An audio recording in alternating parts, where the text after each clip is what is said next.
Morning class 5th students, आपने Hindi reader का जो पूरा कार्य कर लिया होगा अपना पाठ नंबर 8 तक जो मैंने करवाया है। आज से हम व्याकरण स्टार्ट करते हैं। हिंदी व्याकरण की कॉपी आपको बनानी है। आज मैं रीडिंग करूँगी इसकी। सलोनी हिंदी व्याकरण जो आपके बैग में एक और किताब है। जैसे इंग्लिश ग्रामर होती है ऐसे हिंदी ग्रामर भी होती है। तो आपको आज से हिंदी ग्रामर का वर्क करना है। अपनी कॉपी में एक और कॉपी बनानी है आपको हिंदी ग्रामर की, और उसमें हम पहला पार्ट पढ़ेंगे भाषा और व्याकरण। लेकिन इससे पहले बच्चों आपको एक कुछ बताना चाहती हूँ मैं कि आपको अभी कोविड-19 से ही बचकर रहना है, क्योंकि अब इसका प्रकोप और बढ़ता जा रहा है। इसलिए अब और ज़्यादा सुरक्षित रहने का हमको और ज़्यादा सुरक्षित रहना है, ठीक है। और कोई भी चीज़ टच करनी नहीं है हमको ज़्यादा बाहर जाकर, और खेलने के लिए भी बाहर ज़्यादा हमें जाना ही नहीं है, क्योंकि बाहर से अभी हम बिल्कुल अनसेफ़ हैं। बाहर जाएंगे तो हम बहुत ज़्यादा अनसेफ़ हैं। इसलिए आप और हम अभी अंदर रहकर ही पढ़ाई करेंगे। तो भाषा और व्याकरण इसका पहला चैप्टर है। पेज नंबर है 5। आपके पास यदि बुक है तो आप बुक ओपन कर लीजिए, बुक के साथ पढ़िए, ठीक है।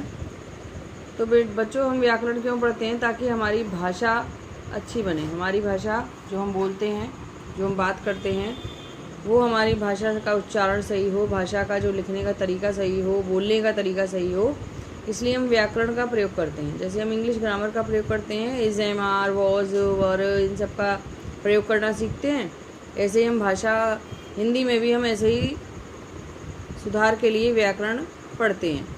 अब जैसे देखो, इसमें चित्र दे रखा है, कुत्ते की आवाज़ दे रखी है, गाय की आवाज़ दे रखी है, और बर्ड है एक, कोयल, उसकी आवाज़ दे रखी है। ये सब आवाज़ करते हैं, स्वर है ये।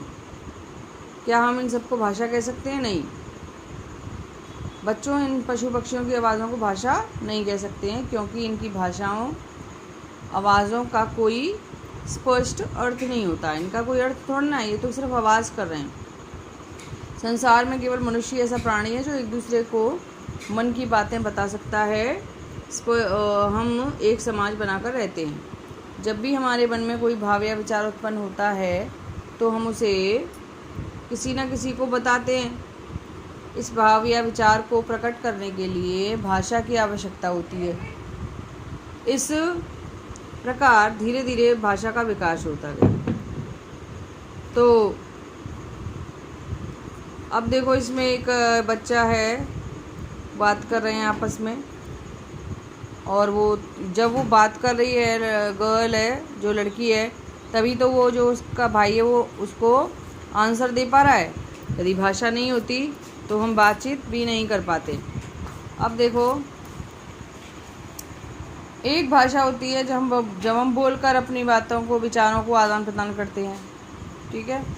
एक ये होती है भाषा कि जब हम कहीं दूर हैं, जैसे आजकल तो हम फ़ोन में लिखकर भेज देते हैं, लेकिन पहले के ज़माने में हम लोग लेटर लिखते थे, पत्र लिखते थे।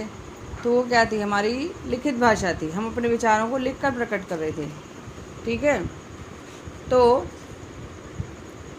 अब आगे हम बढ़ते हैं। इसमें चित्रों में भावों अथवा विचारों का आदान प्रदान बोलकर अथवा लिखकर किया गया है। एक में बोलकर कर रहा है और एक में लिखकर।